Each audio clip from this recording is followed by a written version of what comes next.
Being dad is the best. It's the best job ever. It completely changed my life. I'm Marcel Casmer, proud dad to a son who's 1.5 years, and my wife is pregnant with twins. I always wanted to know more about my family history, the story of how we got here. Ancestry is helping me put the pieces together. We're gonna do that through a gallery wall, pictures that we found. And these twins are gonna grow up in a room surrounded by stories of their ancestors and poems from their ancestors. It's going to come alive, and I can't wait to see how it looks. I grew up where my mom is black, my dad is white. They got married.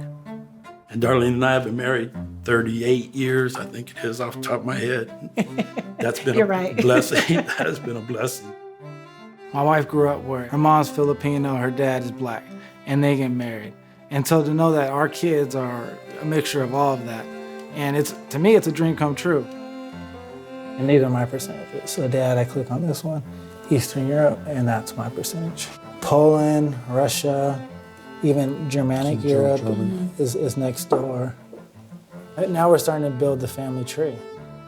Dad, as you kind of look through this, and maybe you've seen this before, maybe you haven't seen it. No, yeah. But this is Grandpa Casmer. It was the muster rolls for Pearl Harbor. Everybody on the ship that day. Emerson W. Casmer. You know, my grandpa was a Pearl Harbor survivor, and I'll never forget, I used to ask him, hey, tell me about Pearl Harbor. Grandpa told me that they were awakened, so the pilots were shooting at him with handguns. That's how low they were flying. When he described that to me as a kid, like, it's living history, right? So you start to think, man, he was there, he experienced this. It put war in a whole new context. So when we look at my percentages, on the mother side, like Ivory Coast and Ghana, Nigeria, Cameroon. So here you are. It's very rare that black people in the U.S. can track their roots back this far. No records. They're able to say Africa based on the census. And this was my 5th generation. The census in 1920. Here's John L. Hancock. He is the man who I heard the most stories about. John Hancock was my grandfather and Marcel's great-grandfather. But now I've seen YouTube videos, I read his works, and he was a folk artist. He was a man that grew up in the South, in poverty, as a sharecropper. Just to know that he's remembered and how he pushed and fought for people and for others. He's touched a lot of lives, and in fact, nowadays, the Union is still using a lot of his songs.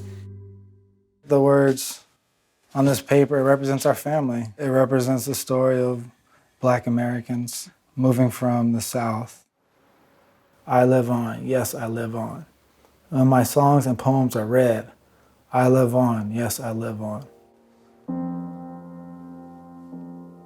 Someday from this earth, I'll be gone. Yes, I live on, yes, I live on.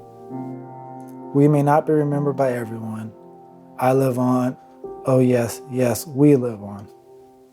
John L. Hancock. I don't know how it goes. And those words say it all. You captured what Ancestry helped me to realize. It's all these things come together. It's gonna be incredible. I want the twins and my son to know you grew up surrounded by love.